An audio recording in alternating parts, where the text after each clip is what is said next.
Good day. It's Thursday, June the 19th, 2025. Welcome to Denison Forum's Daily Article Podcast. I'm Chris Elkins, narrating today's daily article written by our co-founder, CEO, and friend, Dr. Jim Denison. President Trump privately told senior aides late yesterday that he has approved attack plans against Iran, but is holding off in the hope that threatening to join Israel's strikes will lead Tehran to abandon its nuclear program. At issue is the Massive Ordnance Penetrator bomb, referred to as MOP, needed to blow up the Fordow nuclear facility, Iran's fabled nuclear mountain, buried half a mile deep. Fordow is believed to have some 3,000 sophisticated centrifuges spinning constantly to produce the weapons-grade uranium needed to manufacture an atomic bomb. Israel does not possess weapons capable of penetrating the facility and destroying it. Israel could disable Fordow by striking access points, ventilation shafts, and power supplies that would heavily impact the use of the facility.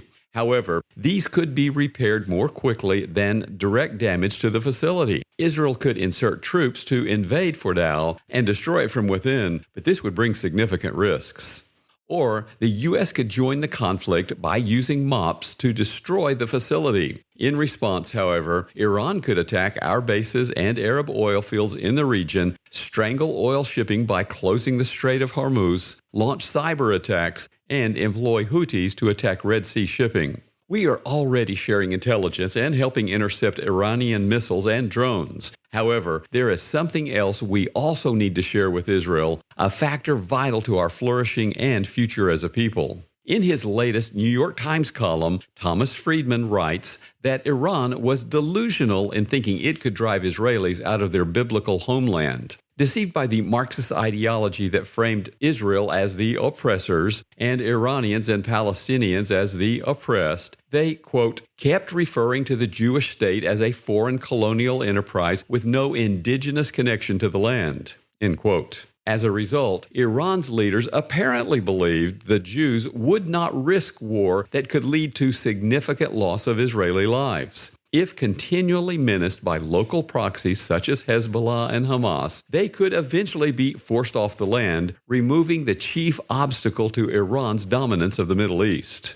On one level, I understand this reasoning. Across my many trips to the Holy Land, every Israeli I met spoke English, and many spoke several other languages as well. All could easily thrive elsewhere. This was part of Hamas's October 7th strategy to make life so intolerable in Israel that the people would abandon the nation. The issue was less that Israel's enemies could defeat them in battle than that they could cause millions of Israelis to move away for the sake of their families and their futures.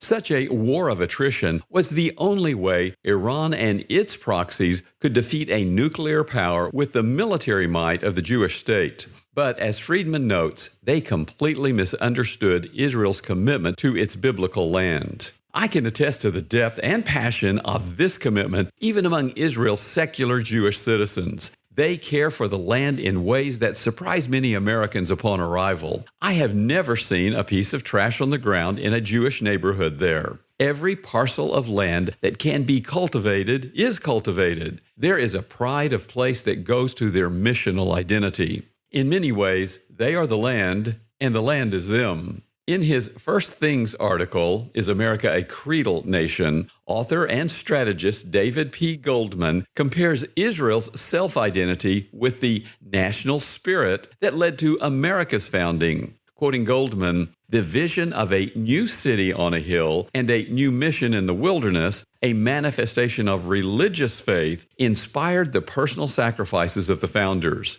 No other group of property owners, free to publish their thoughts and practice their religion, ever took up arms in this way, end quote. In so doing, the pilgrims and pioneers who first came to our shores appropriated biblical Israel's self-identity as God's chosen people on pilgrimage to their promised land. Like the Jews who first settled the Holy Land and those who recreated the modern state of Israel, theirs was a spiritual mission to forge a nation in which they would be free to worship God as they wished. The 1734 First Great Awakening was essential to that founding, forging a national identity that was united in God's providential purpose for their lives and future. After America won her independence, the 1792 Second Great Awakening helped preserve and advance this ethos. That was then, this is now. By imbibing and embracing the secularism of our day, our culture has abandoned the biblical orientation that empowered and impassioned our nation at its founding.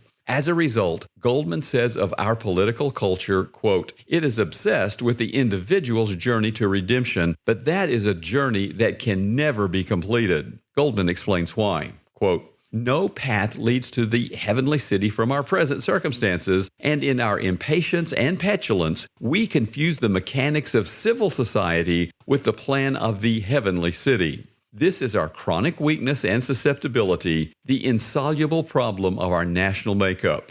End quote. Despite deep political and cultural divisions, Israelis are united in confronting Iran's existential threat to their land and future. By contrast, because secular Americans have largely abandoned any unifying commitment to a providential purpose for our nation, we have no transcendent mission. We are therefore fragmenting on every level, from abortion and sexual morality to partisan politics to healthcare to immigration. If a bicycle wheel loses its hub, the longer it spins, the more its spokes will fragment and disintegrate. Here we find another reason the gospel is so vital to our society. Early Christians came from 15 different cultural groups noted in Acts 2 verses 9 through 11, but from Galatians 3 verse 28, they soon discovered that there is neither Jew nor Greek, there is neither slave nor free, there is no male and female, for you all are one in Christ Jesus. Christianity was once the most unifying movement in human history. It can be again. The more we are in Christ Jesus,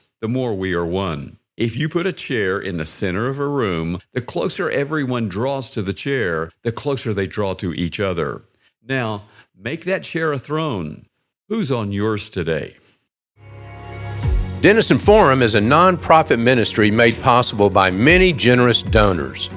My name is Roy Bailey from Dallas, Texas, and I'm a proud supporter of Denison Forum. I personally use Denison Forum in about 3 different ways. I use it daily during my quiet time. I use it to share with family, friends, and people that I'm witnessing to as well. And I read excerpts regularly from it in our weekly Bible study, which we have as a nationwide Bible study via Zoom. I support Denison Forum because of the genuine spiritual impact it has made on my life, and I want that same impact to be multiplied in countless souls across the globe. To join me in making the continued creation of these resources possible and to help get it into the hands of millions more people, visit denisonforum.org to give today.